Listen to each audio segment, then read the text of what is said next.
ಓಂ ಶಾಂತಿ.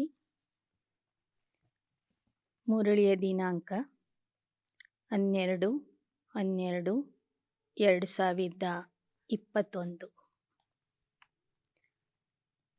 ಇದು 9/12/89 ಇಸ್ವಿಯ ಅವ್ಯಕ್ತ ಮುರಳಿ ಇದೆ. ಯೋಗಯುಕ್ತ, ಯುಕ್ತಿಯುಕ್ತ, ಬನನೆ ಕಿ ಯುಕ್ತಿ. ಯೋಗಯುಕ್ತ ಮತ್ತು ಯುಕ್ತಿಯುಕ್ತ ಆಗುವ उपाय. आज बाप दादा अपने सर्व बच्चों से 2 प्रकार के बच्चे देख रहे. ಈ ದಿನ ಬಾಪ್ ದಾದಾರವರು ತಮ್ಮ ಎಲ್ಲ ಮಕ್ಕಳಲ್ಲಿ ವಿಶೇಷವಾಗಿ 2 ಪ್ರಕಾರದ ಮಕ್ಕಳನ್ನು ನೋಡ್ತಾ ಇದ್ದಾರೆ. एक है सदा योग युक्त और हर कर्म में युक्ति युक्त. ಮೊದಲನೇ ಪ್ರಕಾರದವರು ಸದಾ ಯೋಗಯುಕ್ತ ಆಗಿ ಇರುವಂಥವರು, ಪ್ರತಿಯೊಂದು ಕರ್ಮದಲ್ಲಿ ಯುಕ್ತಿಯುಕ್ತ ಆಗಿ ಇರುವಂಥವರು. दूसरे योगी है लेकिन सदा योगयुक्त नहीं और सदा हर कर्म में ಸ್ವತಃ ಯುಕ್ತಿಯುಕ್ತ ನಹಿ. ಎರಡನೇ ಪ್ರಕಾರದವರು ಯೋಗಿ ಆಗಿದ್ದಾರೆ, ಆದರೆ ಸದಾ ಯೋಗಯುಕ್ತ ಆಗಿಲ್ಲ. ಸದಾ ಪ್ರತಿಯೊಂದು ಕರ್ಮದಲ್ಲಿ ಸಹಜ ಸ್ವಾಭಾವಿಕವಾಗಿ ಯುಕ್ತಿಯುಕ್ತ ಆಗಿಲ್ಲ. ಮನ್ಸಾ ವ ಬೋಲ್ कर्म तीनों में से कभी किसमें युक्ति युक्त नहीं.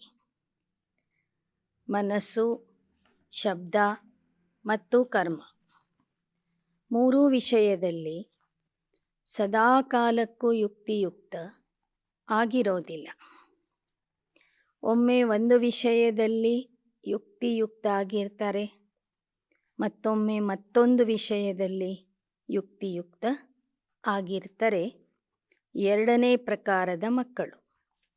वैसे ब्राह्मण जीवन अर्थात स्वतः योगयुक्त और सदा युक्तियुक्त. ಹಾಗೆ ನೋಡಿದರೆ ಬ್ರಾಹ್ಮಣ ಜೀವನ ಅಂದ್ರೇ ಸ್ವತಃ ಯೋಗಯುಕ್ತ ಆಗಿರಬೇಕು, ಸದಾ ಯುಕ್ತಿಯುಕ್ತ ಆಗಿರಬೇಕು.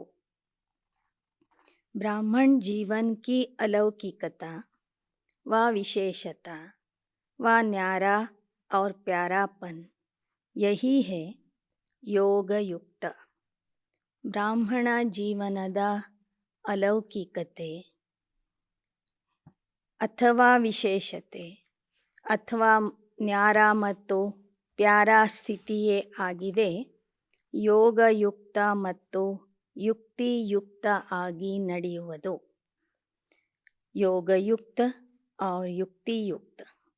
लेकिन कोई बच्चे इस विशेषता में सहज और नेचुरल चल रहे और कोई अटेंशन भी रखते हैं, फिर भी सदा दोनों बातों का अनुभव नहीं कर सकते.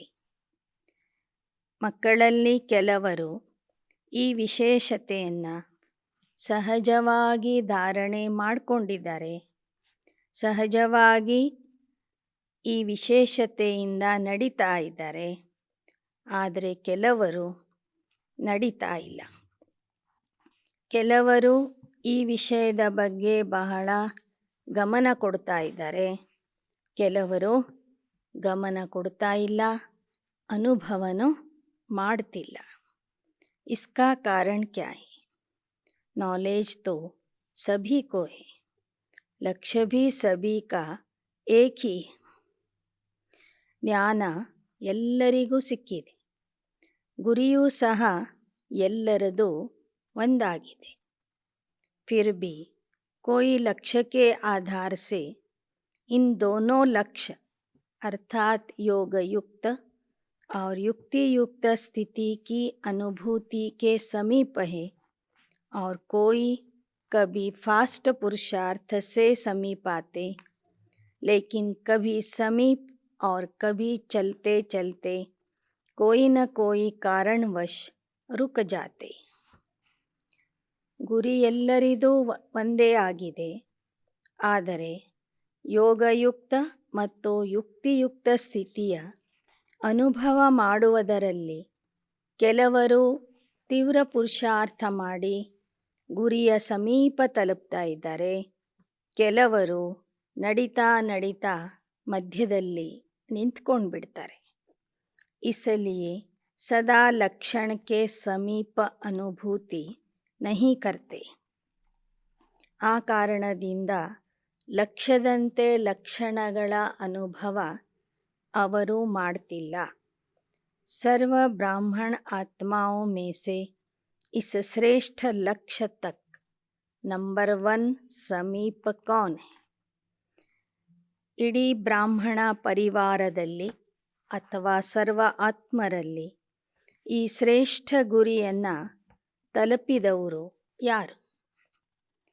ಬ್ರಹ್ಮ ಬಾಪ್ ಮೊದಲೇ ಗುರಿಯ ಸಮೀಪ ತಲುಪಿ ಆ ಗುರಿಯಲ್ಲಿ ಗುರಿ ಸಾಧಿಸುವುದರಲ್ಲಿ ನಂಬರ್ 1 ಪಾಸ್ ಆದವರು ಬ್ರಹ್ಮ ಬಾಬಾ. क्या विधि अपनाई जो इस सिद्धि को प्राप्त किया? सदा योग युक्त रहने की सरल विधि है सदा अपने को सारथी और साक्षी समझकर चलना. ಯಾವ ವಿಧಾನದ ಕಾರಣದಿಂದ ಬ್ರಹ್ಮ ಬಾಬಾ ಆ ಸಿದ್ಧಿಯನ್ನು ಪ್ರಾಪ್ತಿ ಮಾಡಿಕೊಂಡ್ರು? ಸದಾ ಯೋಗಯುಕ್ತ ಆಗಿ ಇರುವುದಕ್ಕೆ ಸರಳವಾದ ವಿಧಿಯಾಗಿದೆ ತಮಗೆ ಸಾರಥಿ ಮತ್ತು ಸಾಕ್ಷಿ ಎಂದು ತಿಳಿದು ನಡೆಯುವಂಥದ್ದು. आप सभी श्रेष्ठ आत्माएं इस रथ के सारथी हो. ತಾವೆಲ್ಲ ಶ್ರೇಷ್ಠ ಆತ್ಮರು ನಿಮ್ಮ ನಿಮ್ಮ ರಥಕ್ಕೆ ಸಾರಥಿಯಾಗಿದ್ದೀರಿ. रथ को चलाने वाली आत्मा सारथी हो. यह स्मृति स्वतः ही इस रथ अथवा देह से न्यारा बना देती है. ಈ ರಥವನ್ನು ನಡೆಸುವಂಥ ಆತ್ಮ ನೀವು ಸಾರಥಿಯಾಗಿದ್ದೀರಿ ಎನ್ನುವ ಸ್ಮೃತಿಯಿಂದ ನೀವು ಈ ರಥ ಅಥವಾ ದೇಹದಿಂದ ನಿರ್ಲಿಪ್ತ ಆಗಲಿಕ್ಕೆ ಸಾಧ್ಯವಾಗ್ತದೆ. किसी भी प्रकार के देह भान से न्यारा बना देती है. ಈ ಸ್ಮೃತಿಯೇ ನಿಮ್ಮನ್ನು ಯಾವುದೇ ಪ್ರಕಾರದ ದೇಹ ಅಭಿಮಾನದಿಂದ ನಿರ್ಲಿಪ್ತ ಮಾಡಿಬಿಡ್ತದೆ.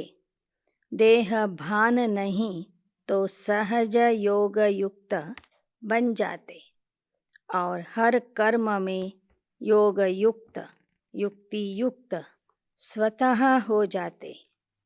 ದೇಹ ಅಭಿಮಾನ ಇಲ್ಲದೇ ಇದ್ದಾಗ ನೀವು ಸಹಜವಾಗಿಯೇ ಯೋಗಯುಕ್ತ ಆಗಿಬಿಡ್ತೀರಿ.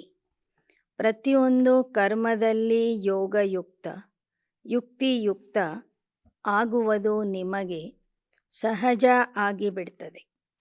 ಸ್ವಯಂ ಕೋ ಸಾರಥಿ ಸಮझने से सर्व कर्म इंद्रिया अपने कंट्रोल में रहती.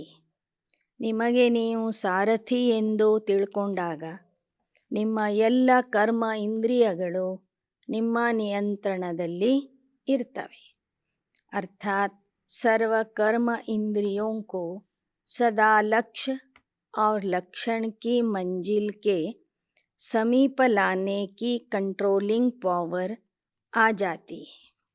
ಆಗ ಲಕ್ಷ್ಯ ಮತ್ತು ಲಕ್ಷಣಗಳ ಗುರಿ ಏನಿದೆ ಆ ಗುರಿಯನ್ನು ತಲುಪುವುದು ಸಹಜ ಸಾಧ್ಯವಾಗ್ತದೆ.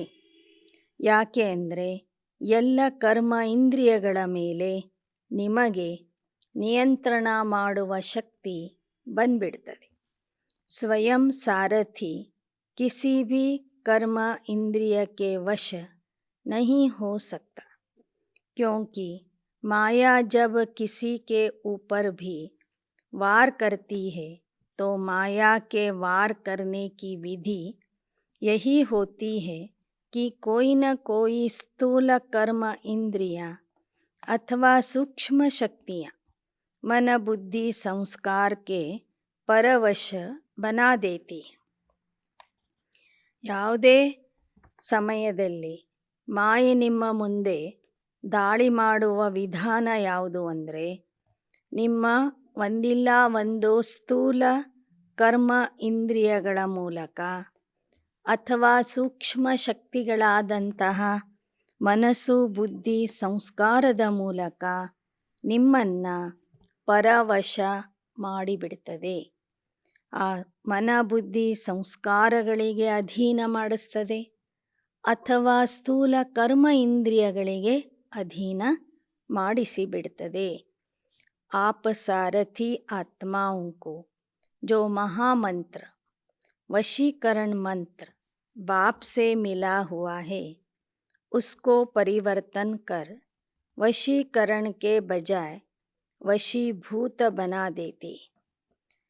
ನೀವು ಸಾರಥಿ ಆತ್ಮರಿಗೆ ಬಾಬೋರು ಯಾವ ಮಹಾಮಂತ್ರ ಕೊಟ್ಟಿದ್ದಾರೆ, ವಶೀಕರಣ ಮಂತ್ರ ಕೊಟ್ಟಿದ್ದಾರೆ, ಆ ವಶೀಕರಣ ಮಂತ್ರವನ್ನೇ ಬದಲಾಯಿಸಿಬಿಟ್ಟು ನಿಮ್ಮನ್ನು ವಶೀಭೂತ ಮಾಡಿಬಿಡ್ತದೆ. और एक बात में वशीभूत हुए तो सभी भूत ಪ್ರವೇಶ हो जाते. ಮತ್ತು ಒಂದು ವಿಷಯಕ್ಕೆ ನೀವು ವಶೀಭೂತ ಆಗಿಬಿಟ್ಟರೆ ಇತರ ಅನೇಕ ಭೂತಗಳು ನಿಮ್ಮಲ್ಲಿ ಪ್ರವೇಶ ಮಾಡ್ತವೆ. इन भूतों की भी आपस में बहुत यूनिटी.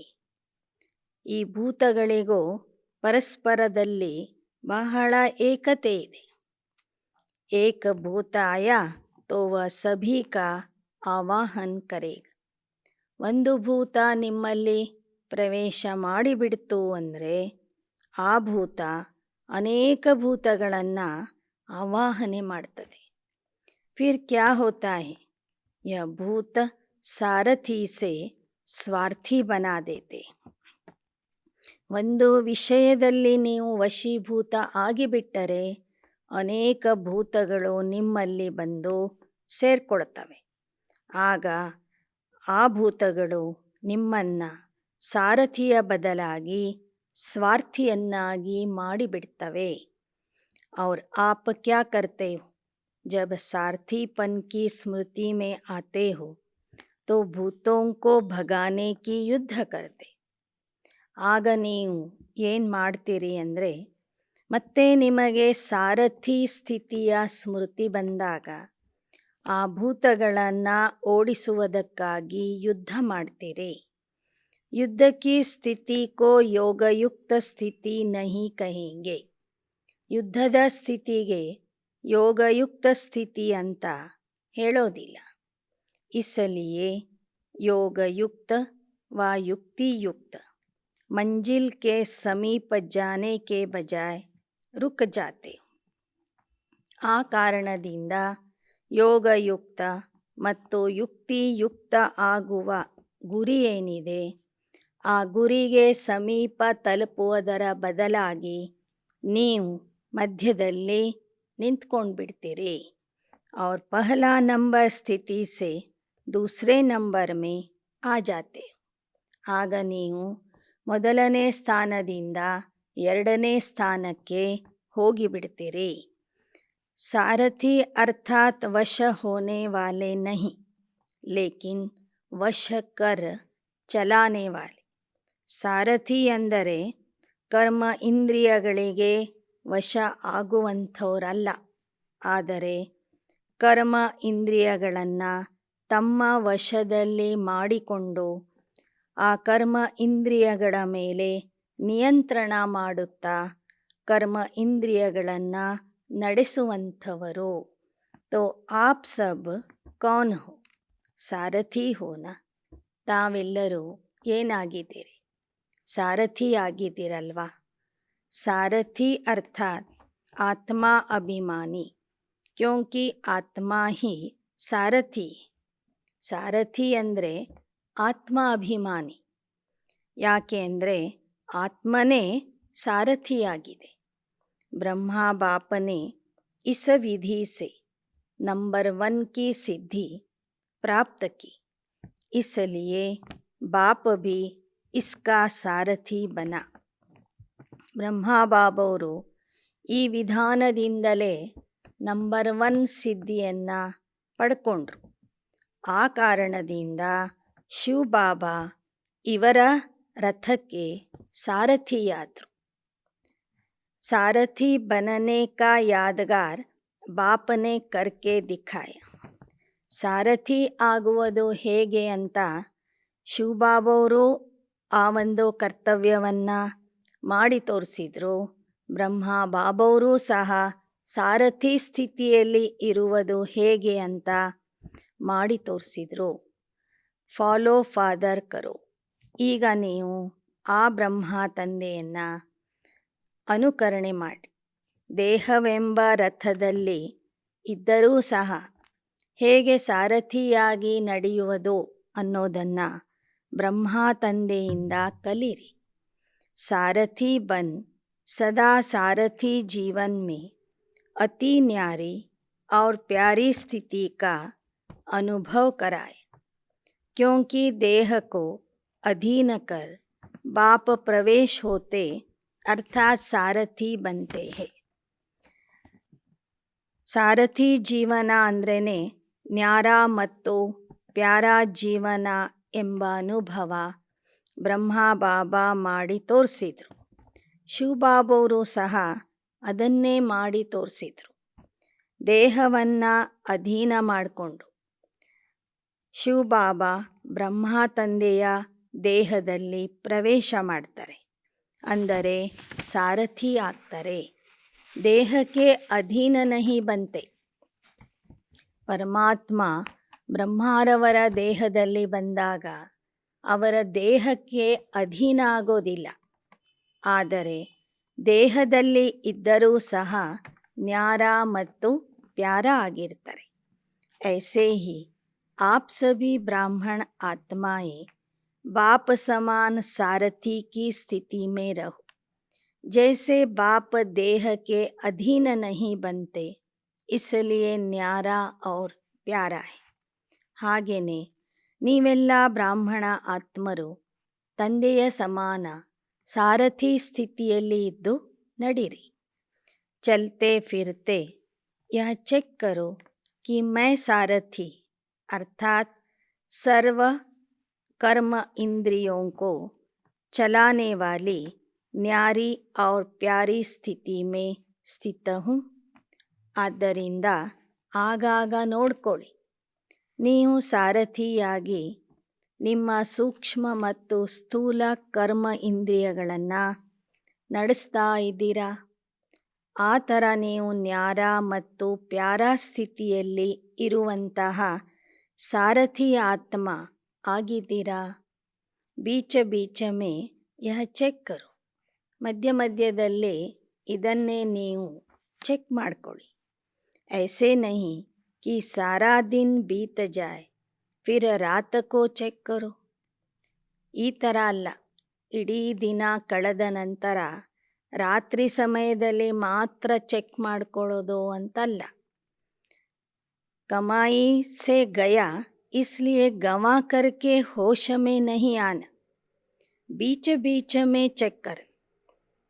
ಇಡೀ ದಿನ ಕಳೆದ ಮೇಲೆ ನೋಡಿಕೊಂಡ್ರೆ ಇಡೀ ದಿನದ ಸಮಯ ಪ್ರಾಪ್ತಿ ಪ್ರಾರಬ್ಧ ಜಮಾ ಮಾಡಿಕೊಡೋದೆಲ್ಲ ಹೋಗಿಬಿಟ್ಟಿರ್ತದೆ. ಆಗ ನೀವು ಎಚ್ಚರಾದರೆ ಪ್ರಯೋಜನ ಇಲ್ಲ.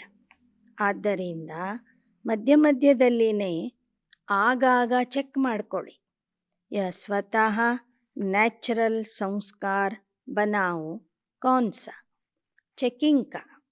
ಇಡೀ ದಿನ ವ್ಯರ್ಥವಾಗಿ ಕಳೆದ ನಂತರ ರಾತ್ರಿ ಅದನ್ನು ನೋಡಿ ಪಶ್ಚಾತ್ತಾಪ ಪಡುವುದರ ಬದಲಾಗಿ ಮಧ್ಯ ಮಧ್ಯದಲ್ಲಿನೇ ಚೆಕ್ ಮಾಡಿಕೊಳ್ಳುವಂಥ ಸಂಸ್ಕಾರ ಧಾರಣೆ ಮಾಡಿಕೊಳ್ಳಿ, ಅದರ ಅಭ್ಯಾಸ ಮಾಡಿರಿ. जैसे कोई पुराने संस्कार इस ब्राह्मण जीवन में अभी भी आगे बढ़ने में विघ्न रूप बन जाते, तो कहते हो ना कि न चाहते भी ಸಂಸ್ಕಾರೋं के ವಶ हो जाते. ಒಮ್ಮೊಮ್ಮೆ ಕೆಲವರ ಹಳೆ ಸಂಸ್ಕಾರಗಳು ಈ ಬ್ರಾಹ್ಮಣ ಜೀವನದಲ್ಲಿ ವಿಘ್ನರೂಪ ಆಗಿ ಬರ್ತವೆ. ಆಗ ಅವರೇ ಹೇಳ್ಕೊತಾರೆ, ಮನಸ್ಸಿಲ್ಲದಿದ್ದರೂ ಇಂಥ ಸಂಸ್ಕಾರ ಬಂದ್ಬಿಡ್ತು, ಇಚ್ಛೆ ಇಲ್ಲದಿದ್ರೂ ಇಂಥ ಕೆಲಸ ಮಾಡಿಬಿಟ್ಟೆ, ಉದ್ದೇಶ ಇಲ್ಲದಿದ್ದರೂ ಇಂಥ ಸಂಸ್ಕಾರಗಳಿಗೆ ವಶ ಆಗಿಬಿಟ್ಟೆ ಅಂತ ಮಕ್ಕಳೇ ಹೇಳ್ಕೊಳ್ತಾರೆ. ತೋ ಜೋ ನಹಿ ಕರ್ನಾ ಚಾಹತೆ ವಹ ಕರ್ ಲೇತೆ. ಸಂಸ್ಕಾರಗಳಿಗೆ ಅಧೀನ ಆದಾಗ, ಕರ್ಮ ಇಂದ್ರಿಯಗಳಿಗೆ ಅಧೀನ ಆದಾಗ, ಮನಬುದ್ಧಿ ಸಂಸ್ಕಾರಕ್ಕೆ ಅಧೀನ ಆದಾಗ ಮನಸ್ಸಿಲ್ಲದಿದ್ದರೂ ಮಾಡಿಬಿಡ್ತಾರೆ. ಯಾವುದು ಮಾಡುವುದಕ್ಕೆ ಇಷ್ಟ ಇರೋದಿಲ್ಲ, ಮನಸ್ಸಿರೋದಿಲ್ಲ, ಆದರೂ ಸಹ ಅಂಥ ಕೆಲಸ ಮಾಡಿಬಿಡ್ತಾರೆ. जब उल्टे संस्कार न चाहते भी कर्म करा लेते तो यह नेचुरल चेकिंग का शुद्ध संस्कार क्या अपना नहीं सकते हो? ಅವೆಲ್ಲ ದ್ವಾಪರ ಯುಗದಿಂದ ಬಂದಂತಹ ಉಲ್ಟಾ ಸಂಸ್ಕಾರಗಳು. ಒಮ್ಮೊಮ್ಮೆ ಆ ಉಲ್ಟಾ ಸಂಸ್ಕಾರಗಳು ನಿಮ್ಮ ಮೂಲಕ ಉಲ್ಟಾ ಕೆಲಸ ಮಾಡಿಸಿಬಿಡ್ತದೆ. ಅಂದ ಮೇಲೆ ಆಗಾಗ ನೋಡಿಕೊಳ್ಳುವಂಥ ಸಂಸ್ಕಾರ, ಚೆಕ್ ಮಾಡಿಕೊಳ್ಳುವಂಥ ಸಂಸ್ಕಾರ ಯಾಕೆ ಧಾರಣೆ ಮಾಡಿಕೊಳ್ಳಲ್ಲ? ಬಿನಾ ಮೆಹನತ್ಗೆ ಚೆಕಿಂಗ್ ಕೆ ಶುದ್ಧ ಸಂಸ್ಕಾರ ಸ್ವತಃ ಹಿ ಕಾರ್ಯ ಕರಾತೆ रहेंगे. ಆಗಾಗ ನೀವು ನೋಡ್ಕೊಳ್ತಾ ಇದ್ದರೆ ಪರಿಶ್ರಮ ಇಲ್ಲದೆ ಚೆಕಿಂಗ್ ಮಾಡಿಕೊಳ್ಳುವಂತಹ ಶುದ್ಧ ಸಂಸ್ಕಾರ ನಿಮ್ಮಲ್ಲಿ ಧಾರಣೆ ಆಗಿಬಿಡ್ತದೆ. ಆಗಾಗ ಚೆಕ್ ಮಾಡಿಕೊಳ್ಳುವಂಥ ಅಭ್ಯಾಸ ನಿಮ್ಮಲ್ಲಿ ಬಂದರೆ ಆ ಅಭ್ಯಾಸ, ಆ ಸಂಸ್ಕಾರ ನಿಮ್ಮಿಂದ ಒಳ್ಳೆ ಕಾರ್ಯಗಳನ್ನು ಮಾಡಿಸ್ತದೆ. ಯಹ ನಹಿ ಕಹೆಂಗೆ कि भूल जाते या बहुत बिजी रहते, ಅಶುದ್ಧ ಅಥವಾ ವ್ಯರ್ಥ ಸಂಸ್ಕಾರ. ಆಗ ನೀವು ಈ ಥರ ಹೇಳೋದಿಲ್ಲ, ಮನಸ್ಸಿಲ್ಲದಿದ್ದರೂ ಮಾಡಿಬಿಟ್ಟೆ, ಇಚ್ಛೆ ಇಲ್ಲದಿದ್ದರೂ ಇಂಥ ತಪ್ಪು ನನ್ನಿಂದ ಆಗಿಬಿಟ್ಟಿತು. ಈ ಥರದ ಮಾತುಗಳು ಆಗ ನಿಮ್ಮಿಂದ ಬರೋದಿಲ್ಲ. ಅಥವಾ ನಾವು ಮರೆತುಬಿಟ್ವಿ, ಬಹಳ ಬ್ಯುಸಿ ಆಗಿದ್ವಿ, ಆ ಕಾರಣದಿಂದ ಹೀಗಾಯಿತು ಅಂತನೂ ಮಕ್ಕಳು ಹೇಳೋದಿಲ್ಲ. ಬ್ಯುಸಿ ಹೋ ಜಾತೆ ಹೇ ಯಾ ಭೂಲ್ ಜಾತೆ ಹೇ, ಯಹ ಕಹನಾ ಅಶುದ್ಧ ಅಥವಾ ವ್ಯರ್ಥ ಸಂಸ್ಕಾರ ಹೇ. ಚೆಕ್ ಮಾಡ್ಕೊಳ್ಳಿಕ್ಕೆ ಸಮಯನೇ ಸಿಕ್ಕಿಲ್ಲ, ನಾನು ಬಹಳ ಬ್ಯುಸಿ ಆಗಿದ್ದೆ, ಅಥವಾ ಚೆಕ್ ಮಾಡ್ಕೊಳ್ಳೋದನ್ನು ನಾನು ಮರೆತು ಬಿಟ್ಟೆ ಅಂತ ಹೇಳುವುದು ಅಶುದ್ಧ ಮತ್ತು ವ್ಯರ್ಥ ಸಂಸ್ಕಾರ ಆಗಿದೆ. ಕೈ ಬಚ್ಚೋं में ಅಶುದ್ಧ ಸಂಸ್ಕಾರ नहीं तो ವ್ಯರ್ಥ ಸಂಸ್ಕಾರ भी है. ಮಕ್ಕಳಲ್ಲಿ ಒಮ್ಮೊಮ್ಮೆ ಅಶುದ್ಧ ಸಂಸ್ಕಾರಗಳು ಇರೋದಿಲ್ಲ, ಆದರೆ ವ್ಯರ್ಥ ಸಂಸ್ಕಾರಗಳು ಇರ್ತವೆ. यह अशुद्ध व्यर्थ संस्कार भुलाते भी नहीं भूल सकते और यही कहते हो कि मेरा भाव नहीं था. ಮಕ್ಕಳಲ್ಲಿ ಅಶುದ್ಧ ಸಂಸ್ಕಾರಗಳು ಇಲ್ಲ, ಆದರೆ ವ್ಯರ್ಥ ಸಂಸ್ಕಾರಗಳಿವೆ. ಬಾಬಾ ಹೇಳ್ತಾರೆ, ವ್ಯರ್ಥ ಸಂಸ್ಕಾರಗಳು ಸಹ ಒಮ್ಮೊಮ್ಮೆ ನಿಮ್ಮಿಂದ ತಪ್ಪು ಕಾರ್ಯಗಳನ್ನು ಮಾಡಿಸ್ತವೆ. ಆಗ ನೀವು ಹೇಳ್ತೀರಿ, ಮೇರಾ ಭಾವ್ ನಹಿ ಥಾ ಲೇಕಿನ್ ಮೇರಾ ಯಹ ಪುರಾನಾ ಸ್ವಭಾವ ಯಾ ಸಂಸ್ಕಾರ ಹೈ. ಆಗ ನೀವು ಹೇಳ್ತೀರಿ ಅಥವಾ ಮಕ್ಕಳು ಹೇಳ್ತಾರೆ, ನನ್ನ ಭಾವನೆ ಆ ಥರ ಇರಲಿಲ್ಲ, ಆದರೆ ಇದು ನನ್ನ ಹಳೆಯ ಸ್ವಭಾವ ಆಗಿದೆ, ಹಳೆಯ ಸಂಸ್ಕಾರ ಆಗಿದೆ ಅಂತ ಹೇಳ್ಕೊತೀರಿ. तो अशुद्ध नहीं भूलता फिर शुद्ध संस्कार कैसे भूल जाता है? ಅಶುದ್ಧ ಸ್ವಭಾವ ಸಂಸ್ಕಾರವನ್ನು ನೀವು ಮರಿತಾ ಇಲ್ಲ. ಹಾಗಾದರೆ ಶುದ್ಧ ಸಂಸ್ಕಾರ ಶುದ್ಧ ಸ್ವಭಾವ ಯಾಕೆ ಮರಿತೀರಿ? तो सारथीपन की स्थिति स्वतः ही स्व उन्नति के शुद्ध संस्कार इमर्ज करती.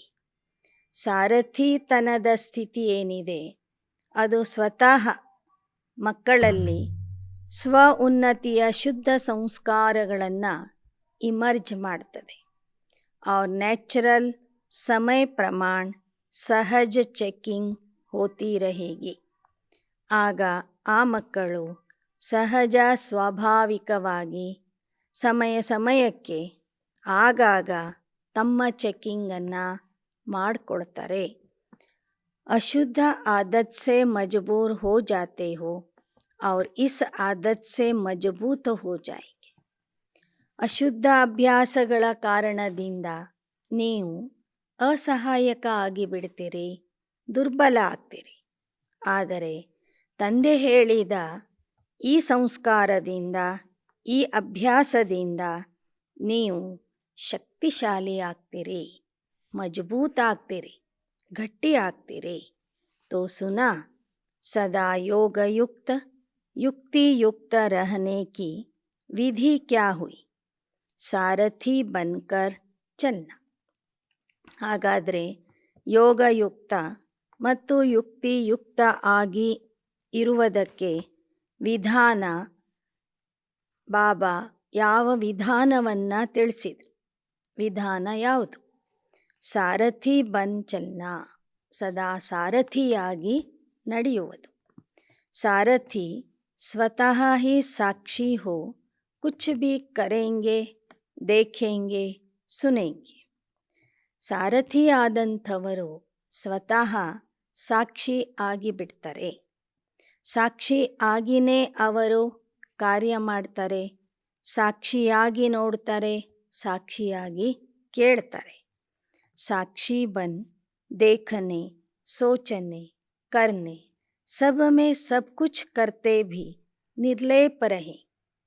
ಯಾರು ಸಾರಥಿ ಆಗ್ತಾರೆ ಅವರು ಸ್ವತಃ ಸಾಕ್ಷಿ ಆಗ್ತಾರೆ ಮತ್ತು ಸಾಕ್ಷಿಯಾಗಿ ನೋಡುವಂಥವರು, ನಡೆಯುವಂಥವರು, ವಿಚಾರ ಮಾಡುವಂಥವರು ಏನೇ ಮಾಡ್ತಿದ್ರೂ ಸಹ ಸದಾ ನಿರ್ಲಿಪ್ತ ಆಗಿರ್ತಾರೆ. ಅರ್ಥಾತ್ ಮಾಯಾಕೆ ಲೇಪಸೆ ನ್ಯಾರೆ रहेंगे. ಅಂತಹ ಮಕ್ಕಳು ಮಾಯೆಯ ಲೇಪನೆಯಿಂದ ಮುಕ್ತ ಆಗಿರ್ತಾರೆ, ಅಂದರೆ ನಿರ್ಲೇಪ ಆಗಿರ್ತಾರೆ. तो पाठ पक्का किया ना, ब्रह्मा बाप को फॉलो करने वाले होना. ಹಾಗಾದರೆ ಸಾರಥಿ ಮತ್ತು ಸಾಕ್ಷಿ ಆಗುವ ಪಾಠವನ್ನು ಪಕ್ಕಾ ಮಾಡಿಕೊಂಡಿದ್ದೀರಿ ತಾನೆ? ಬ್ರಹ್ಮ ತಂದೆಯನ್ನು ಅನುಕರಣೆ ಮಾಡುವಂತಹ ಮಕ್ಕಳಾಗಿದ್ದೀರಿ ತಾನೆ? ಬ್ರಹ್ಮ ಬಾಪ ಸೆ ಬಹುತ್ ಪ್ಯಾರ್ ಹೇ ನಾ, ಪ್ಯಾರ್ ಕಿ ನಿಶಾನಿ ಹೇ ಸಮಾನ ಬನನಾ, ಅರ್ಥಾತ್ ಫಾಲೋ ಕರ್ನಾ. ಬ್ರಹ್ಮ ತಂದೆಯ ಮೇಲೆ ನಿಮಗೆ ಅತ್ಯಂತ ಪ್ರೀತಿ ಇದೆ. ಆ ಪ್ರೀತಿಯ ಗುರ್ತಾಗಿದೆ ತಂದೆಯ ಸಮಾನ ಆಗುವುದು, ಅಂದರೆ ತಂದೆಗೆ ಅನುಕರಣೆ ಮಾಡುವುದು. ಸಭಿ ಟೀಚರ್ಸ್ ಕಾ ಬಾಪ್ ಸೆ ಕಿತನಾ ಪ್ಯಾರ್ ಹೈ. ಎಲ್ಲ ನಿಮಿತ್ತ ಶಿಕ್ಷಕಿಯರಿಗೆ ತಂದೆಯ ಮೇಲೆ ಎಷ್ಟು ಪ್ರೀತಿ ಇದೆ. ಬಾಪ್ ಸದಾ ಟೀಚರ್ಸ್ ಕೋ ಅಪನೆ ಸೇವಾ ಕೆ ಸಮೀಪ ಸಾಥಿ ಸಮಜ್ತೆ. ಬಾಬಾ ಶಿಕ್ಷಕರನ್ನು ತಮ್ಮ ಸೇವಾ ಸಾಥಿಯನ್ನಾಗಿ ಮಾಡಿಕೊಂಡಿರ್ತಾರೆ. ನಿಮಿತ್ತ ಶಿಕ್ಷಕಿಯರು ಅಂದರೆ ಸದಾ ತಂದೆಯ ಸಮೀಪದಲ್ಲಿ ಇರುವಂತಹ ಸೇವಾ ಸಾಥಿಗಳು ಅಂತ ಬಾಬಾ ತಿಳ್ಕೊಂಡಿರ್ತಾರೆ. तो पहले फॉलो टीचर्स करेंगी ना, इसमें सदा यही लक्ष्य रखो कि पहले मैं. ಹಾಗಾದರೆ ಬ್ರಹ್ಮ ತಂದೆಯನ್ನು ಅನುಕರಣೆ ಮಾಡುವಂಥ ವಿಷಯದಲ್ಲಿ ಮೊದಲು ಆ ಕೆಲಸ ಟೀಚರ್ಸ್ಗಳು ಮಾಡಿ ತೋರಿಸ್ತಿರಲ್ವಾ, ನಾನು ಮೊದಲು ಅಂತ ಹೇಳಿ ಆ ಕಾರ್ಯವನ್ನು ಮೊದಲು ಮಾಡಿ ತೋರಿಸ್ರಿ. ಈರ್ಷ್ಯಾ ಮೇ ಪಹಲೆ ಮೈ ನಹಿ ವಹ ನುಕ್ಸಾನ್ ಕರ್ತಿ. ಈರ್ಷ್ಯೆ ಮಾಡೋದ್ರಲ್ಲಿ ಮೊದಲು ನಾನು ಅಂತ ಹೇಳಬೇಡಿ, ಅದು ನಿಮಗೆ ಹಾನಿ ಉಂಟು ಮಾಡ್ತದೆ, ಹಾನಿ ಕೊಡ್ತದೆ. ಶಬ್ದ ವಹಿ ಹೈ ಪಹಲೆ ಮೈ, ಲೇಕಿನ್ ಏಕ ಹೈ ईर्ष्यावश पहले मैं, तो इससे पहले के बजाय कहाँ लास्ट पहुँच जाता, ಫಸ್ಟ್ ಸೇ ಲಾಸ್ಟ್ ಆ ಜಾತ. ಶಬ್ದ ಒಂದೇ ಆಗಿದೆ, ನಾನು ಮೊದಲು ಅಂತ. ಒಂದು ಈರ್ಷ್ಯೆಯಿಂದ ನಾನು ಮೊದಲು ಅಂತ ಹೇಳ್ತೀರಿ, ಒಂದು ನಮ್ರತೆಯಿಂದ ಪುರುಷಾರ್ಥ ಮಾಡುವುದರಲ್ಲಿ ನಾನು ಮೊದಲು ಅಂತ ಹೇಳ್ತೀರಿ. ಆದರೆ ಪುರುಷಾರ್ಥದಲ್ಲಿ ನಾನು ಮೊದಲು ಅಂಥೇಳಿದರೆ ಪ್ರಥಮ ದರ್ಜೆಗೆ ಬಂದುಬಿಡ್ತೀರಿ, ಮೊದಲನೇ ಸ್ಥಾನದಲ್ಲಿ ಬರ್ತೀರಿ. ಈರ್ಷ್ಯೆ ದ್ವೇಷ ಮಾಡೋದರಲ್ಲಿ ನಾನು ಮೊದಲು ಅಂಥೇಳಿದರೆ ಕೊನೆಯ ಸ್ಥಾನಕ್ಕೆ ಹೋಗಿ ತಲುಪ್ತೀರಿ. और फॉलो फादर में पहले मैं कहा और किया तो फर्स्ट के साथ में आप भी ಫಸ್ಟ್ ಆ ಜಾಯೆಂಗೆ. ತಂದೆಯನ್ನು ಅನುಕರಣೆ ಮಾಡುವಂಥ ವಿಷಯದಲ್ಲಿ ನಾನು ಮೊದಲು ಅಂತ ಹೇಳಿಬಿಟ್ಟರೆ ತಂದೆಯ ಸಮಾನ ಪ್ರಥಮ ಸ್ಥಾನದಲ್ಲಿ ಬಂದ್ಬಿಡ್ತೀರಿ. ಬ್ರಹ್ಮ ಫಸ್ಟ್ ಹೇನಾ, तो सदा यह लक्ष्य रखो कि टीचर्स अर्थात फॉलो फादर और नंबर 1 फॉलो फादर. ಬಾಬಾ ಹೇಳ್ತಾರೆ, ಸದಾ ಈ ಗುರಿಯನ್ನು ಇಟ್ಕೊಳ್ಳಿ, ಶಿಕ್ಷಕರು ಅಂದ್ರೇ ತಂದೆಗೆ ಅನುಕರಣೆ ಮಾಡುವಂಥವ್ರು, ಅಂದರೆ ಅನುಕರಣೆ ಮಾಡಿ ಪ್ರಥಮ ಸ್ಥಾನದಲ್ಲಿ ಬರುವಂಥವು. ಜೈಸೆ ಬ್ರಹ್ಮ ನಂಬರ್ 1 ಬನಾ तो फॉलो करने वाले भी ನಂಬರ್ 1 का ಲಕ್ಷ್ಯ ರಖೋ. ಹೇಗೆ ಬ್ರಹ್ಮ ಬಾಬಾ ನಂಬರ್ 1 ಸ್ಥಾನವನ್ನು ಪಡ್ಕೊಂಡ್ರು, ಹಾಗೆ ಅವರನ್ನು ಅನುಕರಣೆ ಮಾಡುವಂಥವರು ಸಹ ನಂಬರ್ 1 ಸ್ಥಾನದಲ್ಲಿ ಬರುವಂತಹ ಗುರಿಯನ್ನು ಇಟ್ಕೊಳ್ಳಿ. ಟೀಚರ್ಸ್ ಸಭಿ ಐಸಿ ಪಕ್ಕಿ ಹೇನ, ಹಿಮ್ಮತ್ ಹೇ ಫಾಲೋ ಕರ್ನೆ ಕಿ. ಎಲ್ಲ ಶಿಕ್ಷಕಿಯರು ಈ ಥರ ನೀವು ಪಕ್ಕಾ ಆಗಿದ್ದೀರಲ್ವ, ಎಲ್ಲರಲ್ಲಿಯೂ ಬ್ರಹ್ಮ ತಂದೆಯನ್ನು ಅನುಕರಣೆ ಮಾಡುವಂಥ ಧೈರ್ಯ ಸಾಹಸ ಇದೆ ತಾನೆ. ಕ್ಯೋಂಕಿ ಟೀಚರ್ಸ್ ಅರ್ಥಾತ್ ನಿಮಿತ್ಯ ಬನನೆ ವಾಲಿ. ಯಾಕೆ ಅಂದರೆ ಶಿಕ್ಷಕರು ಅಂದ್ರೇ ನಿಮಿತ್ಯ ಆಗಿರುವಂಥವರು, ನಿಮಿತ್ಯ ಆಗಿರುವಂಥವರು. ಅನೇಕ ಆತ್ಮಾಂಕೆ ನಿಮಿತ್ಯ, ಅನೇಕ ಆತ್ಮರಿಗೆ ಪುರುಷಾರ್ಥದಲ್ಲಿ ಮುಂದೆ ನಡೆಸಲು ಮಾರ್ಗ ತೋರಿಸಲು ನೀವು ನಿಮಿತ್ಯ ಆಗಿದ್ದೀರಿ. तो निमित्य बनने वालों के ऊपर कितनी जिम्मेवारी है. ನಿಮಿತ್ಯ ಆಗುವಂತಹ ಮಕ್ಕಳ ಮೇಲೆ, ಅಂದರೆ ಶಿಕ್ಷಕಿಯರ ಮೇಲೆ ಎಷ್ಟೊಂದು ದೊಡ್ಡ ಜವಾಬ್ದಾರಿ ಇದೆ. ಜೈಸೆ ಬ್ರಹ್ಮ ಬಾಪ್ ನಿಮಿತ್ಯ ರಹೇನ, तो ब्रह्मा बाप को देख करके कितने ब्राह्मण तैयार हुए. ಹೇಗೆ ಬ್ರಹ್ಮ ಬಾಬಾ ಮೊದಲು ನಿಮಿತ್ಯ ಆದರು, ಬ್ರಹ್ಮ ತಂದೆಯನ್ನು ನೋಡಿ ಎಷ್ಟು ಜನ ಬ್ರಾಹ್ಮಣರು, ಬ್ರಹ್ಮ ಕುಮಾರ್ ಕುಮಾರಿಯರು ತಯಾರಾದರು.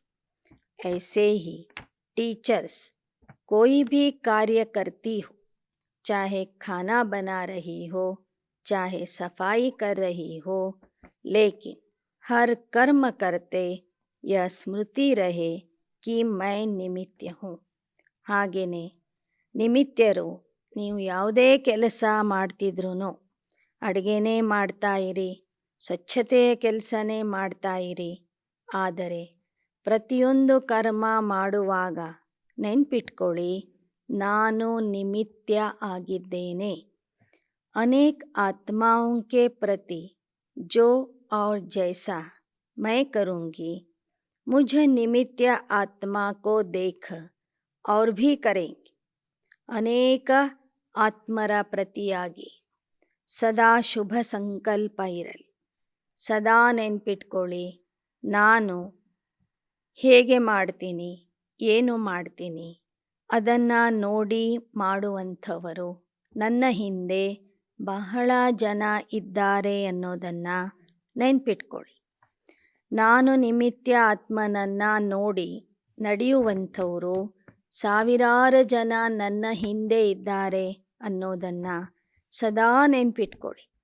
इसलिए बाप दादा सदैव कहते, एक तरफ है भाषण करना और दूसरे तरफ है बर्तन मांजना. दोनों ही काम में ಯೋಗ ಯುಕ್ತ ಯುಕ್ತಿಯುಕ್ತ. ಅದಕ್ಕೆ ಬಾಬಾ ಹೇಳ್ತಿದ್ರು, ಒಂದು ಕಡೆ ಭಾಷಣ ಮಾಡುವುದು, ಇನ್ನೊಂದು ಕಡೆ ಪಾತ್ರೆಗಳನ್ನು ತೊಳೆಯುವುದು. ಎರಡೂ ಕೆಲಸಗಳನ್ನು ಮಾಡುವಾಗ ನಿಮ್ಮ ಸ್ಥಿತಿ ಯೋಗಯುಕ್ತ ಯುಕ್ತಿಯುಕ್ತ ಆಗಿರಬೇಕು. काम कैसा भी हो, लेकिन स्थिति सदा ही ಯೋಗಯುಕ್ತ और ಯುಕ್ತಿಯುಕ್ತ हो. ಕೆಲಸ ಯಾವುದೇ ಇರಲಿ, ಆದರೆ ಸ್ಥಿತಿ ಮಾತ್ರ ಸದಾ ಯೋಗಯುಕ್ತ ಮತ್ತು ಯುಕ್ತಿಯುಕ್ತ ಆಗಿರಬೇಕು. ऐसे नहीं भाषण कर रहे हैं तब तो योगयुक्त रहे और बर्तन मांजना है अर्थात साधारण काम कर रहे हैं तो ಸ್ಥಿತಿ भी ಸಾಧಾರಣ हो जाए. ಭಾಷಣ ಮಾಡುವಾಗ ಯೋಗಯುಕ್ತ ಆಗಿ ಇರುವುದು, ಪಾತ್ರೆ ತೊಳೆಯುವಾಗ ಸಾಧಾರಣ ಸ್ಥಿತಿಯಲ್ಲಿ ಇರುವುದು ಈ ಥರ ಆಗಬಾರದು. ಭಾಷಣ ಮಾಡುವಾಗಲೂ ಯೋಗಯುಕ್ತ, ಪಾತ್ರೆ ತೊಳೆಯುವಾಗಲೂ ಯೋಗಯುಕ್ತ ಆಗಿ ಇರಬೇಕು. ಸಾಧಾರಣ ಕಾರ್ಯ ಮಾಡುವಾಗಲೂ ಸ್ಥಿತಿ ಉನ್ನತವಾದ ಯೋಗಯುಕ್ತ ಸ್ಥಿತಿ ಇರಬೇಕು. ಹರ್ ಸಮಯ ಫಾಲೋ ಫಾದರ್, ಪ್ರತಿಯೊಂದು ಸಮಯದಲ್ಲಿ ಬ್ರಹ್ಮ ತಂದೆಯನ್ನು ಅನುಕರಣೆ ಮಾಡ್ತಾ ಬ್ರಹ್ಮ ತಂದೆಯ ಸಮಾನ ಸ್ಥಿತಿಯಲ್ಲಿ ಇರಬೇಕು. ಯೋಗ में बैठते हो ना तो बैठने में आगे कितना अच्छा लगता है और सदा आगे बढ़ने में कितना अच्छा लगेगा. ಮಧುಬನದ ಸಭೆಯಲ್ಲಿ ನಿಮಿತ್ಯ ಶಿಕ್ಷಕಿಯರಿಗೆ ಮುಂದಿನ ಸ್ಥಾನ ಕೊಡಲಾಗ್ತದೆ ಕೂತ್ಕೊಳ್ಳಿಕ್ಕೆ. ಇಲ್ಲಿ ಮುಂದೆ ಕೂತ್ಕೊಳ್ಳಿಕ್ಕೆ ಎಷ್ಟು ನಿಮಗೆ ಖುಷಿ ಆಗ್ತದೆ, ಇಷ್ಟ ಆಗ್ತದೆ. ಹಾಗೆ ಪುರುಷಾರ್ಥದಲ್ಲಿಯೂ ಸಹ ಸದಾ ನೀವು ಮುಂದಿದ್ದರೆ ಎಷ್ಟು ಖುಷಿ ಆಗ್ಬೋದು. ಜಬ್ ಭಿ ಕೋಯಿ ಐಸಾ ಕಡಾ ಸಂಸ್ಕಾರ पीछे करने की कोशिश करे तो यह सीन याद करना. ಯಾವುದೇ ಒಂದು ಕಠಿಣವಾದ ಸಂಸ್ಕಾರ, ಕಠೋರವಾದ ಸಂಸ್ಕಾರ ನಿಮ್ಮನ್ನು ಪುರುಷಾರ್ಥದಲ್ಲಿ ಹಿಂದೆ ದೂಡಲಿಕ್ಕೆ ಪ್ರಯತ್ನ ಮಾಡಿದರೆ ಮಧುಬನದ ಈ ದೃಶ್ಯವನ್ನು ನೆನ್ಪು ಮಾಡಿಕೊಳ್ಳಿ. ಬಾಬಾ ನಮ್ಮನ್ನು ಸದಾ ಮುಂದೆ ಇಟ್ಟಿದ್ದಾರೆ. जब आगे बैठना अच्छा लगता है तो आगे बढ़ने में क्यों पीछे रहे. ಮಧುಬನದ ಸಭೆಯಲ್ಲಿ ಮುಂದೆ ಕೂತ್ಕೊಳ್ಳಿಕ್ಕೆ ಬಹಳ ಇಷ್ಟ ಆಗ್ತದೆ. ಪ್ರತಿಯೊಂದು ವಿಷಯದಲ್ಲಿ ನಾವು ಮುಂದಿರಬೇಕು ಅಂತಲೇ ಬಯಸ್ತೀರಿ. ಅಂದ ಮೇಲೆ ಪುರುಷಾರ್ಥದಲ್ಲಿ ಯಾಕೆ ಹಿಂದೆ ಉಳಿತೀರಿ. तो जब कोई बात आए तो मधुबन में पहुँच जाना और अपने को हिम्मत उमंग में ले आना, क्योंकि पीछे रहने वाले तो बहुत आएंगे पीछे. आप लोग भी पीछे रह जाएंगे तो फिर पीछे वालों को आगे करना पड़ेगा. ಬಾಬಾ ಹೇಳ್ತಾರೆ, ಏನೇ ಬರಲಿ, ಎಂಥ ಸಮಸ್ಯೆನೇ ಬರಲಿ, ಮಧುಬನದ ಈ ಮಿಲನದ ದೃಶ್ಯವನ್ನು ನೆನ್ಪು ಮಾಡಿಕೊಳ್ಳ್ರಿ. ಬುದ್ಧಿಯ ಮೂಲಕ ಮಧುಬನಕ್ಕೆ ಹೋಗಿ ತಲುಪ್ರಿ ಮತ್ತು ತಮ್ಮ ಧೈರ್ಯ ಉಲ್ಲಾಸವನ್ನು ತಂದುಕೊಳ್ಳ್ರಿ. ಹಿಂದೆ ಉಳಿಯುವಂಥವರು ಮುಂದೆ ಬಹಳ ಜನ ಬರೋರಿದ್ದಾರೆ. ಸಮಯ ಹತ್ತಿರ ಬಂದಾಗ ರಾಶಿ ರಾಶಿ ಜನ ಬರೋರಿದ್ದಾರೆ. ಅವರೆಲ್ಲರೂ ಹಿಂದೆ ಬರೋರು, ಹಿಂದೆ ಉಳಿಯುವಂಥವ್ರು. ನೀವ್ಯಾಕೆ ಹಿಂದೆ ಉಳಿಬೇಕು? इसलिए ಸದಾ ಸ್ಮೃತಿ ರಖೋ ಕಿ ಹಮ್ ಆಗೆ ರಹನೆ ವಾಲೆ. ಅದಕ್ಕೆ ಸದಾ ನೆನ್ಪಿಟ್ಕೊಳ್ಳಿ, ನಾವು ಮುಂದೆ ಹೋಗುವಂಥವು, ಮುಂದೆ ಇರುವಂಥವು. ಪೀಛೆ ರಹನ ಅರ್ಥಾತ್ ಪ್ರಜಾಬನನ. ಹಿಂದೆ ಇರುವುದು ಅಂದರೆ ಪ್ರಜಾ ಆಗುವುದು. ಪ್ರಜಾ ತೋ ನಹಿ ಬನ್ನಾ ಹೇನ. ಪ್ರಜಾ ಯೋಗಿ ತೋ ನಹಿ, ರಾಜಯೋಗಿ ಹೋನ. ನೀವು ಪ್ರಜಾಯೋಗಿ ಆಗಿಲ್ಲ, ಆದರೆ ರಾಜಯೋಗಿ ಆಗಿದ್ದೀರಿ. ತೋ ಫಾಲೋ ಫಾದರ್ ಕರ್ನಾ. ಹಾಗಾದರೆ ರಾಜಯೋಗಿ ಆಗಿರುವಂತಹ ನೀವು ನಿಮಿತ್ತ ಶಿಕ್ಷಕಿಯರು ಸದಾ ಬ್ರಹ್ಮ ತಂದೆಯನ್ನು ಅನುಕರಣೆ ಮಾಡ್ರಿ. ಅಚ್ಚ, ಫಾರಿನರ್ಸ್ ಕ್ಯಾ ಕರೆಂಗೆ? Follow father ಕರೆಂಗೆನ? ವಿದೇಶದ ಮಕ್ಕಳು ಏನು ಮಾಡ್ತೀರಾ? ನೀವು ಸಹ ಬ್ರಹ್ಮ ತಂದೆಗೆ ಅನುಕರಣೆ ಮಾಡ್ತೀರಲ್ವ? ಕहाँ ತಕ್ ಪಹುಂಚೇಂಗೆ? ಸಭಿ ಫ್ರಂಟ್ ಮೇ ಆಯೇಂಗೆ. ಎಲ್ಲಿಯವರೆಗೆ ತಲುಪ್ತೀರಿ? ಎಲ್ಲರೂ ಮುಂದೆ ಬರುವಂಥವ್ರಾಗ್ತಿರಲ್ವ? ಜೋ ಭೀ ಆಯೇ ಹೇ ಫಾಲೋ ಫಾದರ್ ಕರ್, ಫಾಸ್ಟ್ ಔರ್ ಫಸ್ಟ್ ಆನಾ ಹೈ. ಯಾರೆಲ್ಲರೂ ಈಗ ಮಧುಬನಕ್ಕೆ ಬಂದಿದ್ದೀರಿ, ಎಲ್ಲರೂ ಬ್ರಹ್ಮ ತಂದೆಯನ್ನು ಅನುಕರಣೆ ಮಾಡಿ ಪುರುಷಾರ್ಥದಲ್ಲಿ ತೀವ್ರ ಪುರುಷಾರ್ಥಿ ಆಗಬೇಕು, ವೇಗದಿಂದ ಮುಂದಕ್ಕೆ ಹೋಗಬೇಕು ಮತ್ತು ಪ್ರಥಮ ದರ್ಜೆಯಲ್ಲಿ ಬರಬೇಕು. ಯಹ ನಹಿ ಸೋಚೋ ಕಿ ಫಸ್ಟ್ ತೋ ಏಕ್ ಹಿ ಆಯೇಗಾ, ಲೇಕಿನ್ ಫಸ್ಟ್ ಗ್ರೇಡ್ ತೋ ಬಹುತ್ ಹೋಂಗೆ ನಾ. ನಂಬರ್ 1 ಸ್ಥಾನ ಅಂತೂ ಒಬ್ಬರಿಗೆ ಸಿಗುತ್ತಲ್ಲ. ನಾವು ಹೇಗೆ ನಂಬರ್ 1 ಸ್ಥಾನವನ್ನು ಪಡ್ಕೊಳ್ಳಿಕ್ಕೆ ಆಗ್ತದೆ ಅಂತ ವಿಚಾರ ಮಾಡಬೇಡಿ. ನಂಬರ್ 1 ಸ್ಥಾನದ ಜೊತೆಗೆ ಪ್ರಥಮ ದರ್ಜೆಯೂ ಇದೆ, ಪ್ರಥಮ ವರ್ಗ ಇದೆ. ಆ ಪ್ರಥಮ ವರ್ಗದಲ್ಲಿ ಬರುವಂಥವರಾಗ್ರಿ. ಫಸ್ಟ್ ನಂಬರ್ ತೋ ಬ್ರಹ್ಮ ಆಯೇಗ, ಲೇಕಿನ್ ಫಸ್ಟ್ ಗ್ರೇಡ್ ಮೇ ತೋ ಸಾಥಿ रहेंगे, इसलिए ಫಸ್ಟ್ ಮೇ ಆನಾ ಹೇ. ನಂಬರ್ 1 ಸ್ಥಾನದಲ್ಲಿ ಬ್ರಹ್ಮ ಬಾಬಾ ಬರ್ತಾರೆ, ಆದರೆ ಅವರ ಜೊತೆಗೆ ಬರುವಂಥ ಅವಕಾಶ ಅನೇಕ ಸಾಥಿ ಮಕ್ಕಳಿಗೆ ಇದೆ. ರಾಜಧಾನಿಯಲ್ಲಿ ಬರುವಂಥ ಅವಕಾಶ, ರಾಜಮನೆತನದಲ್ಲಿ ಬರುವಂಥ ಅವಕಾಶ ಎಲ್ಲರಿಗೂ ಇದೆ. ಆದ್ದರಿಂದ ಆ ಪ್ರಥಮ ದರ್ಜೆಯಲ್ಲಿ ಬರುವಂಥ ಪುರುಷಾರ್ಥ ಮಾಡಿರಿ. ಏಕ್ ಫಸ್ಟ್ ನಹಿ ಹೋಗಾ, ಫಸ್ಟ್ ಗ್ರೇಡ್ ವಾಲೆ ಬಹುತ್ ಹೋಂಗೆ. इसलिए यह नहीं सोचो पहला नंबर तो फाइनल हो गया है, इसलिए सेकेंड ही आएंगे, सेकेंಡ್ ಗ್ರೇಡ್ ಮೇ ನಹಿ ಆನ. ಬಾಬಾ ಹೇಳ್ತಾರೆ, ನಂಬರ್ 1 ಸ್ಥಾನದ ಜೊತೆಗೆ ನಂಬರ್ 1 ದರ್ಜೆಯೂ ಇದೆ. ಆ ನಂಬರ್ 1 ದರ್ಜೆಯಲ್ಲಿ ಬರುವಂಥವ್ರಾಗ್ರಿ. ನಂಬರ್ 1 ಸ್ಥಾನ ಫೈನಲ್ ಆಗಿಬಿಟ್ಟಿದೆ, ನಾವು 2ನೇ ದರ್ಜೆಯಲ್ಲಿ ಬರ್ತೇವೆ ಅಂತ ಹೇಳಬೇಡಿ. ನಂಬರ್ 1 ದರ್ಜೆಯಲ್ಲಿ ಇರೋರೆಲ್ಲರೂ ಬ್ರಹ್ಮ ತಂದೆಯ ಸಮಾನ ಸಾಥಿಯಾಗಿರ್ತಾರೆ. ಜೋ ಓಟೆ ಸೋ ಅವ್ವಲ್ ಅರ್ಜುನ್.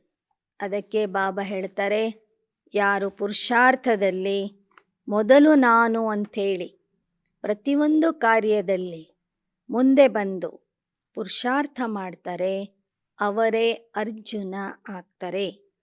ಅವ್ವಲ್ ನಂಬರ್ ಮಾನ ಅರ್ಜುನ್. ನಂಬರ್ 1 ಸ್ಥಾನ ಅಂದ್ರೇ ಅರ್ಜುನ ಆಗುವುದು. ಸಬ್ಕೋ ಫಸ್ಟ್ ಮೇ ಆನೆ ಕಾ ಚಾನ್ಸ್ ಹೈ, ಸಬ್ ಆ ಸಕ್ತೆ.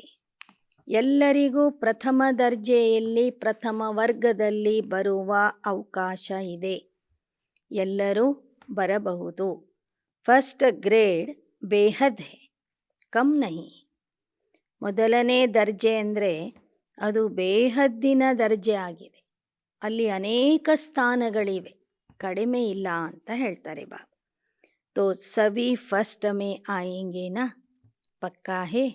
ಹಾಗಾದರೆ ತಾವೆಲ್ಲರೂ ಪ್ರಥಮ ದರ್ಜೆಯಲ್ಲಿ ಬರುವಂಥವರು ಆಗಿದ್ದೀರಲ್ವಾ? ಇದು ಪಕ್ಕಾ ಮಾಡಿಕೊಳ್ಳಿ. ಡಬಲ್ ಫಾರಿನರ್ಸ್ ಬಿ ಸಿಕ್ಕಿಲ್ಲದೆ ಥೋಡೆ ಡಬಲ್ ವಿದೇಶಿ ಮಕ್ಕಳು ಬಹಳ ಪ್ರೀತಿಯ ಮಕ್ಕಳಾಗಿದ್ದಾರೆ, ಸಂಖ್ಯೆಯಲ್ಲಿ ಕಡಿಮೆ ಇದ್ದಾರೆ. ಕಿತನಿ ಖುಷಿ ರಹತಿ ಹೇ ಉಸ್ಕಾ ವರ್ಣನ್ ಕರ್ ಸಕ್ತೆ ಹೋ? ವಿದೇಶದ ಮಕ್ಕಳಿಗೆ ಎಷ್ಟು ಖುಷಿ ಆಗ್ತಾ ಇದೆ ಅಂತ ವರ್ಣನೆ ಮಾಡಲಿಕ್ಕೂ ಆಗ್ತಿಲ್ಲ. ಅವರೂ ಸಹ ಅದನ್ನು ವರ್ಣನೆ ಮಾಡಲಿಕ್ಕೆ ಅವರಿಗೂ ಆಗ್ತಿಲ್ಲ. ಬೇಹದ್ ಕಾ ಬಾಪ್ ಹೇ ತೋ ಪ್ರಾಪ್ತಿ ಭಿ ಬೇಹದ್ ಕಿ, ಇಸ್ಲಿಯೇ ಹದ್ ಕಿ ಗಿನತಿ ಕರ್ ನಹಿ ಸಕ್ತೆ. ಬೇಹದ್ದಿನ ತಂದೆ ಸಿಕ್ಕಿದಾರಂದರೆ ನಿಮಗೆ ಪ್ರಾಪ್ತಿಯೂ ಸಹ ಬೇಹದ್ದಿನ ಪ್ರಾಪ್ತಿ ಆಗ್ತಿದೆ. ಆದ್ದರಿಂದ ನಿಮ್ಮ ಖುಷಿ, ನಿಮ್ಮ ಪ್ರಾಪ್ತಿಗೆ ಮಿತಿನೇ ಇಲ್ಲ. ಅಷ್ಟೊಂದು ಅಪರಿಮಿತವಾದಂತಹ ಪ್ರಾಪ್ತಿ, ಪ್ರಾರಬ್ಧ ನಿಮಗೆ ಸಿಗ್ತಾ ಇದೆ.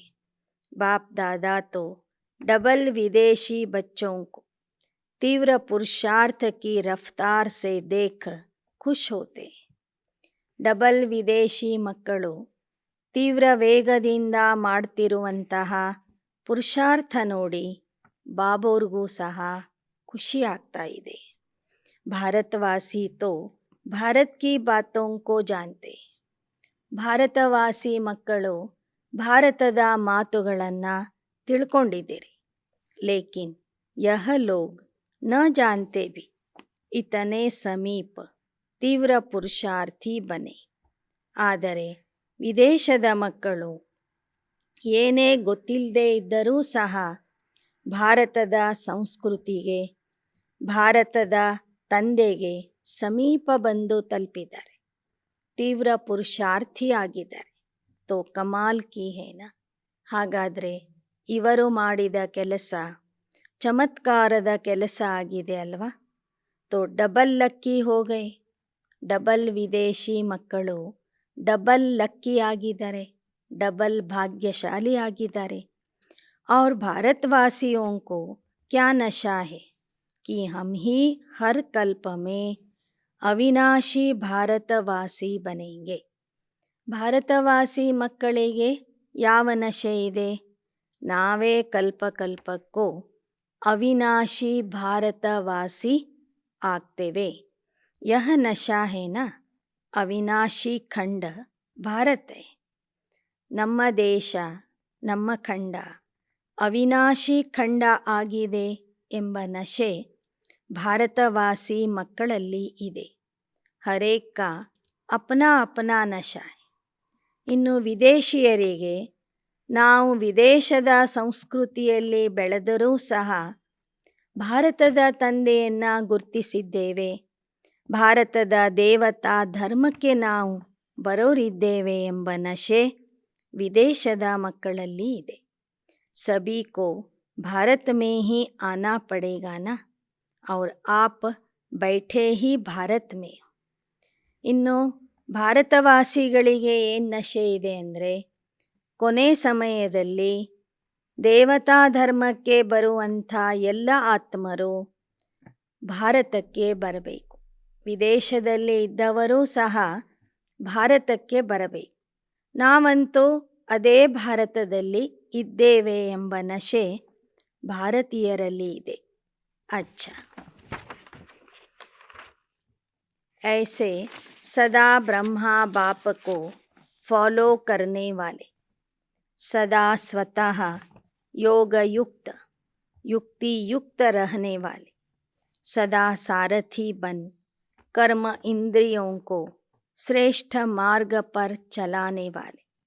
ಹೀಗೆ ಸದಾ ಬ್ರಹ್ಮ ತಂದೆಗೆ ಅನುಕರಣೆ ಮಾಡುವಂತಹ ಮಕ್ಕಳಿಗೆ, ಸದಾ ಯೋಗಯುಕ್ತ, ಯುಕ್ತಿಯುಕ್ತ ಸ್ಥಿತಿಯಲ್ಲಿ ಇರುವಂತಹ ಮಕ್ಕಳಿಗೆ, ಸದಾ ಸಾರಥಿಯಾಗಿ ಕರ್ಮ ಇಂದ್ರಿಯಗಳನ್ನು ಶ್ರೇಷ್ಠ ಮಾರ್ಗದಲ್ಲಿ ನಡೆಸುವಂತಹ ಮಕ್ಕಳಿಗೆ, ಸದಾ ಮಂಜಿಲ್ ಕೆ ಸಮೀಪ ರಹನೆ ವಾಲೆ, ಸದಾ ಗುರಿಗೆ ಸಮೀಪ ತಲುಪುವಂತಹ ಮಕ್ಕಳಿಗೆ ऐसे सर्वश्रेष्ठ आत्माओं को बाप दादा का याद प्यार और नमस्ते.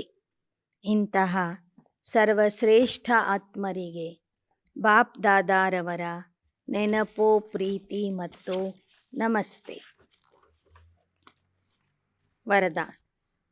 अपने मस्तक द्वारा तीसरे नेत्र का साक्षात्कार कराने वाले ಸಚ್ಚೆ ಯೋಗಿ ಭವ.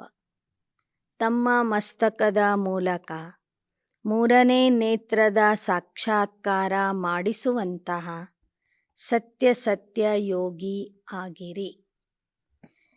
यादगार में योगी के मस्तक पर तीसरा नेत्र दिखाते. आप सच्चे योगी बच्चे भी अपने मस्तक द्वारा तीसरे नेत्र का साक्षात्कार कराने के लिए सदा बुद्धि द्वारा एक बाप के संग में रहो. एक बाप, दूसरे हम, तीसरा न कोई. जब ऐसी स्थिति होगी तब तीसरे नेत्र का साक्षात्कार होगा. ನಿಮ್ಮ ಸ್ಮರಣ ಚಿಹ್ನೆಯಲ್ಲಿ, ನಿಮ್ಮ ಸ್ಮಾರಕ ಚಿತ್ರದಲ್ಲಿ ಯೋಗಿಯ ಮಸ್ತಕದಲ್ಲಿ ಮೂರನೇ ನೇತ್ರವನ್ನು ತೋರಿಸ್ತಾರೆ. ತಾವೆಲ್ಲ ಸತ್ಯ ಯೋಗಿಗಳು ತಮ್ಮ ಮಸ್ತಕದ ಮೂಲಕ ಮೂರನೇ ನೇತ್ರದ ಸಾಕ್ಷಾತ್ಕಾರ ಮಾಡಿಸಬೇಕಾದರೆ ಸದಾ ಬುದ್ಧಿಯ ಮೂಲಕ ಒಬ್ಬ ತಂದೆಯ ಸಂಗದಲ್ಲಿ ಇರಬೇಕು.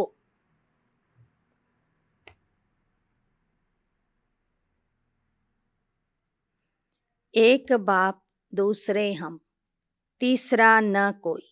जब ऐसी स्थिति होगी तब तीसरे नेत्र का साक्षात्कार होगा.